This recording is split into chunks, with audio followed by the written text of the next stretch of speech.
A Gabriela del Mita, que está aquí con nosotros hablando de un tema muy pero muy interesante. Buen día, Gabriela, ¿cómo estás? El micrófono. Ahí está, ahí estamos. Perdón. No hay problema. Gabriela, bienvenida. Bueno, primera vez acá en el programa, así que un honor tenerte. Bueno, muchísimas gracias por la invitación. Sí, a partir Sí, espera que un poquito más el micrófono. Ahí está. Un poquito más. Ahí está. Ahora sí. Bien. Vamos a empezar muy pronto con un programa aquí en el canal, así que, bueno, estoy muy agradecida y a todo el equipo y a todo el canal por recibirme, así que, bueno, se notará un poquito nerviosa la entrevista, pero es la primera vez. Gabriela, vas a hablar de un tema muy interesante que hoy por hoy está en tema de todos y se está como generando una nueva conciencia en lo que tiene que ver con el cuidado del animal, que no es solamente un animal, sino que pasa a ser una mascota, que empieza a tener un montón de condiciones diferentes a lo que uno asocia a un animal. Exactamente, ya forman parte de la familia, así que me gustaba comenzar y poder charlar con vos del tema de tenencia responsable de mascotas, que muchos y todos conocemos qué significa, pero en realidad se aplica poco. Y bueno, mi idea también, que tiene que ver con el programa, es hacer un poco de prevención sobre este tema básicamente, que es la tenencia responsable de nuestras mascotas. Seguramente vos me decís, bueno, ¿qué es tenencia? Tenencia es todo el conjunto de obligaciones y responsabilidades que asume un propietario, una familia, cuando va a adquirir una mascota, cuando la va a adoptar, y bueno, justamente para darle bienestar a esa mascota, pero no es solamente darle una alimentación básica y una vacuna, es mucho más que eso. Así que bueno, la idea es comentarte un poquito sobre ese tema. Tocaste un tema recién muy interesante que lo tocaste así por arriba, que fue cuando uno adquiere, cuando uno adopta. También hay como una gran controversia entre quien compra su mascota en un lugar específico, en un pet shop, y quien lo adopta. ¿Por qué crees que sea tanta esa rivalidad? ¿Por qué crees que no podemos aceptar que alguien toda su vida, siempre digo algo mejor, toda su vida soñó con tener un perrito de determinada raza, o por el espacio físico no puede adoptar un perrito de un tamaño mayor? ¿Por qué crees que sea tanto esta rivalidad? Sí, quizás ahora mucho más porque quizás está aumentando mucho la población de mascotas y hay muchos animales en situación de abandono. Y bueno, la idea también como veterinaria es fomentar la adopción responsable, por supuesto, de animales que están en situación de calle. Pero bueno, está también la otra posibilidad del que quiere tener una mascota de pedigree, de raza, y está en todo su derecho, también, como vos decís, por espacios físicos, quiere un tipo de raza, un tipo de tamaño de animal. Entonces, por supuesto, cada uno elige la mascota que quiere tener, pero no es. Nosotros, como veterinarios, estamos abiertos a todos. Nosotros tratamos todo tipo de animales y bueno, eso es lo importante. El bienestar que le das, ya no importa si es la raza o es un animal adoptado. Gabriela, hablamos de entonces la tenencia responsable. Empecemos a explayarnos sobre lo que es tener una tenencia responsable. Bueno, como te decía, son todas esas obligaciones que tenemos como propietario. En primer lugar, bueno, la alimentación, una alimentación adecuada, equilibrada, que eso lo da el alimento balanceado.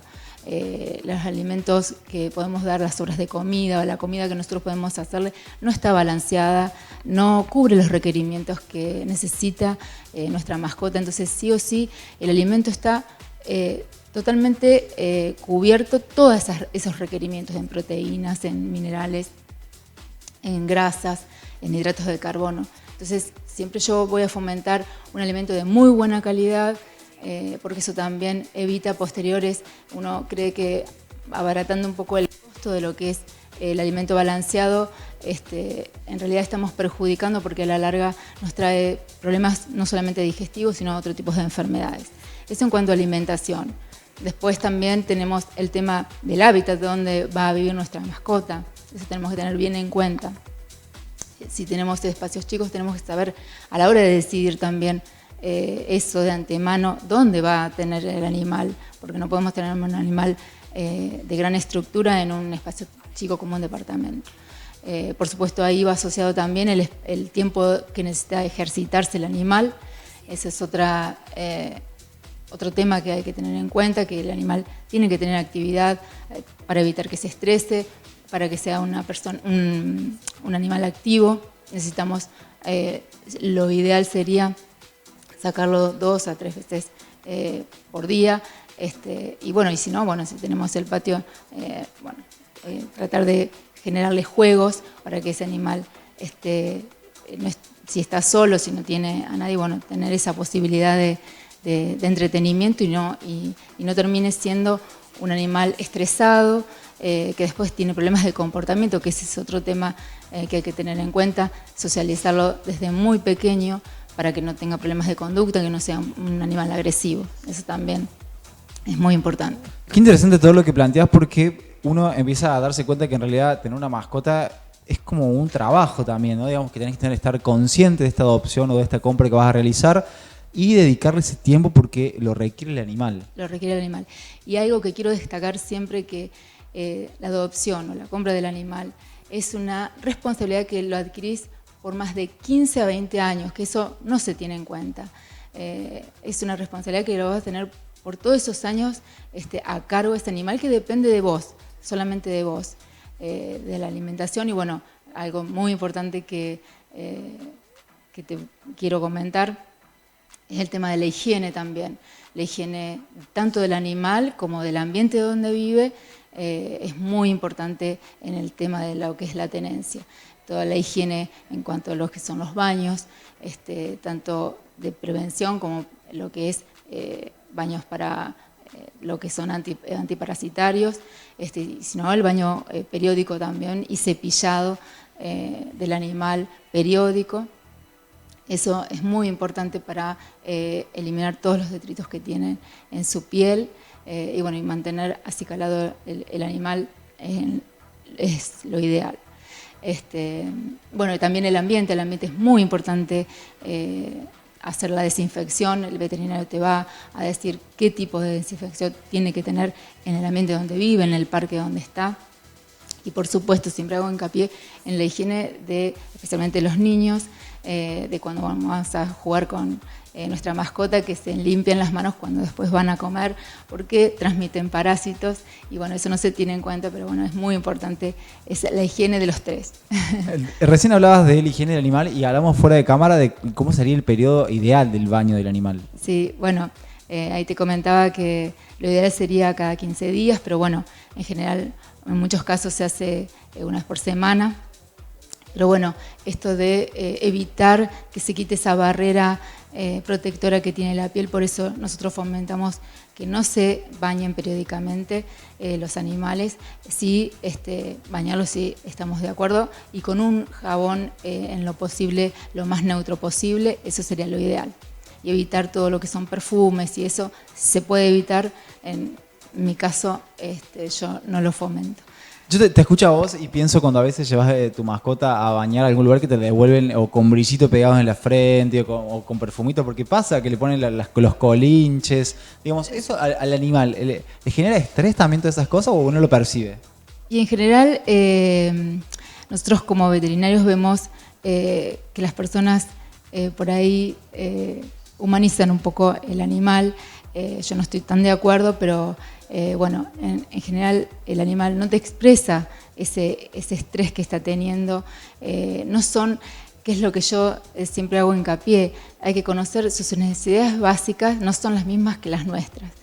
El animal no nació para hacer todo ese acicalamiento que tiene y ponerle todo ese tipo de cosas. Pero sé que en muchos casos, como se sienten parte de la familia, lo sienten como un hijo, le brindan todo eso que en general no es beneficioso para el perro.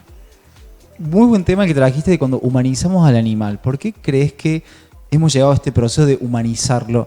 A veces uno escucha la frase como es como mi hijo o ves el comportamiento de que hace muy poco se filtró una imagen en internet de un gatito que iba con un chupete y lo llamaban en changuito. ¿Por qué crees que uno empieza a hacer esto con los animales?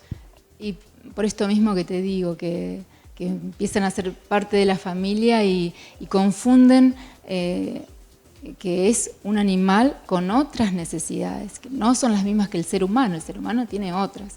El animal, si bien se termina adaptando a las condiciones donde les estamos dando, pero creo que no es lo adecuado a sus necesidades. Y por ejemplo, cuando compartimos, a lugares como la habitación, nuestra cama, que dormimos con el animal, ¿eso es bueno? ¿Confunde al animal? Porque a veces, mi situación personal te cuento, mi perra duerme en la cama y cuando yo la quiero sacar me gruñe, porque yo pienso que ella cree que es su cucha. Pero la culpa la tengo yo, porque yo la dejé dormir primera vez en la cama, eso lo acepto, pero digo, ¿por qué el animal lo hacemos tan parte y si está bien o no está bien, o si está bueno que ella sepa cuándo subir y cuándo no? Y lo ideal es eso, enseñarle conductas desde muy pequeño para evitar este tipo de situaciones, porque obviamente hay una mala conducta que le generaste vos. Me estás retando en vivo, Gabriela. La idea no debería gruñirte, porque ya considera que ese es su espacio para dormir. Entonces, ahí vas a tener que trabajar un poquito el tema de educación. ¿Se pueden corregir ciertos, sí, se puede, sí. por más que el perro sea adulto? Sí, en ciertos casos es muy difícil y en perros que han sido muy maltratados es muy difícil corregirlos, lleva mucho tiempo, en algunos casos no se logra, pero por eso lo ideal siempre es desde muy pequeño enseñarle conductas que después a la larga evitamos ese tipo de... pueden llegar a ser agresiones y en muchos casos terminan en abandonos por ser perros mordedores y eso es lo que hay que evitar, ¿no es cierto?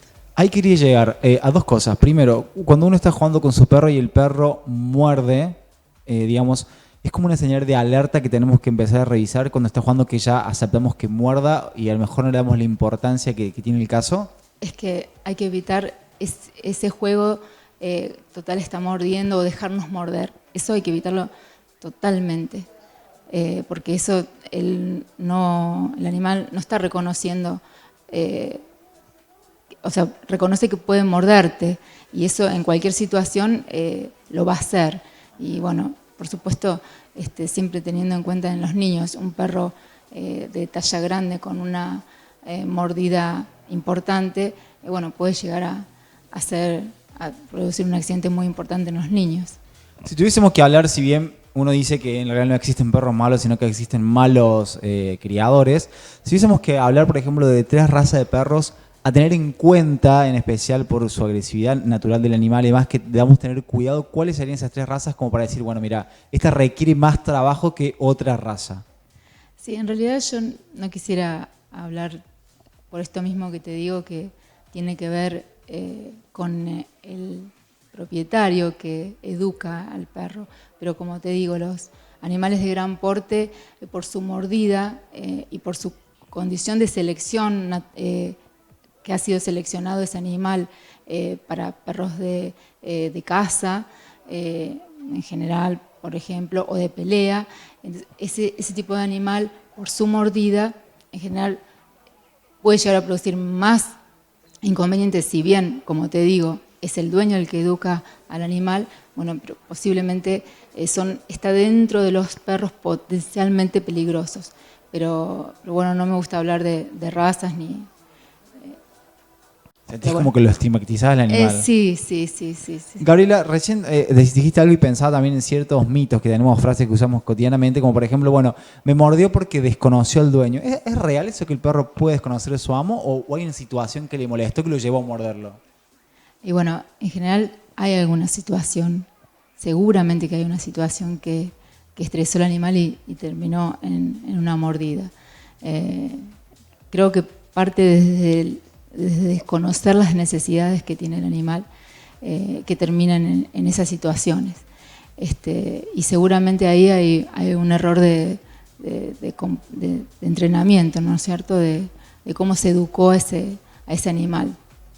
Porque, como siempre decimos, ningún animal va a morder hasta que algún día lo puede llegar a hacer, porque se puede sentir amenazado en alguna situación que siente amenaza para él y seguramente puede morder. Entonces, quizás decís, desconoció el animal, no, su propietario, no. En realidad, bueno, se está sintiendo amenazado por alguna situación. Así que...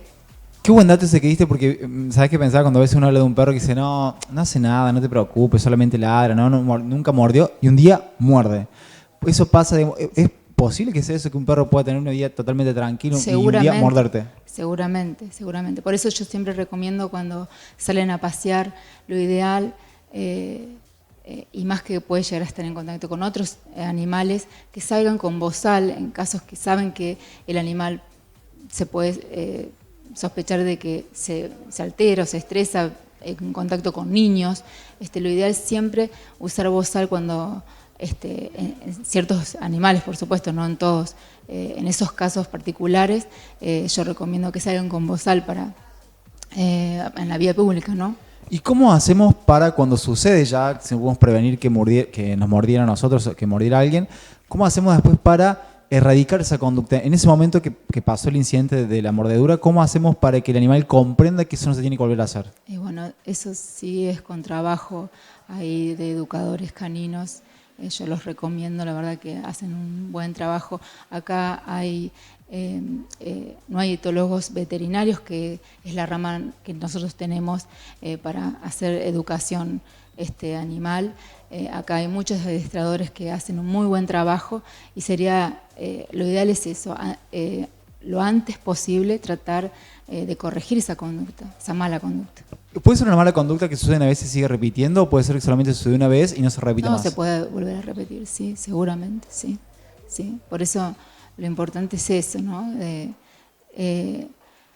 ponerse a trabajar en eso y seguir, porque también después uno empieza, corrige y después no sigue el tratamiento. Hay que seguir por mucho tiempo para corregir esas conductas. Gabriela, hay un tema más que quiero tratar con vos que es muy interesante, que tiene que ver con el tema del abandono, que lo estamos viendo mucho ahora, ¿no? Que adquirimos un perro, lo adoptamos y ante la primera situación, es como con la pareja, ¿viste? Ante la primera situación de pelea, me separo. Pero acá, ante la primera situación así, es como que decís, bueno, lo dejo. O hemos visto videos de gente que ha subido un colectivo y lo ha dejado al lado de la ruta o en su propio vehículo. ¿Cómo hacemos para concientizar al dueño de que debe de mantener esta relación, como decías vos, que es de 15 a 20 años? Sí. Y bueno, informando. Hablando de estos temas. Creo que es muy importante eso, conocer que no es lo mismo que rescatar a un animal, lo encontramos. Si ese animal no nos hacemos cargo, no lo llevamos al veterinario y lo ubicamos en algún hogar, ese animal sigue siendo abandonado. Entonces hay que educar a las personas, educar a los niños especialmente, que hay que hacerse el sentido de la responsabilidad. Que no solo, que quizás esto todavía no lo hemos tocado, pero bueno, tiene que ver que si te haces responsable también estamos dentro de una comunidad y dentro de un medio ambiente y todo es una sola cosa. El ser humano convive con los animales y el medio ambiente. Si se afecta a uno, se afecta a todo. Eso nosotros desde los veterinarios, desde los profesionales, decimos que hay una sola salud. Porque hay un 80% de enfermedades que son zoonosis que se transmiten al ser humano desde los animales y no se tienen en cuenta. Entonces, si nosotros somos responsables, dueños responsables de nuestras mascotas, evitamos toda esa cadena de diseminación de enfermedades, contaminación del ambiente, que tanto quiero hacer hincapié más adelante en mi programa, en lo que tiene que ver con medio ambiente y los animales, ¿no? Gabriela, te quiero agradecer por tu visita e invitarte porque me surgieron un montón de preguntas, así que yo te propongo lo siguiente. Cuando vuelvas voy a testear entre la gente qué es lo que quiere saber, más algunas preguntas mías, porque bueno, definitivamente tengo que erradicar la conducta de la perra que me gruñe. Así que lo vamos a hacer con vos, vamos a hacer algunos tips así para la gente que nos está viendo. Para la próxima tenés esa tarea. Tengo esa tarea, tengo que sacarla de la cama para la próxima. Bueno. Gabriela, muchas gracias. ¿La pasaste bien? Sí, muy bien. ¿Viste que no fue tan complicado? Sí, perfecto. Me gusta que te vayas así relajada.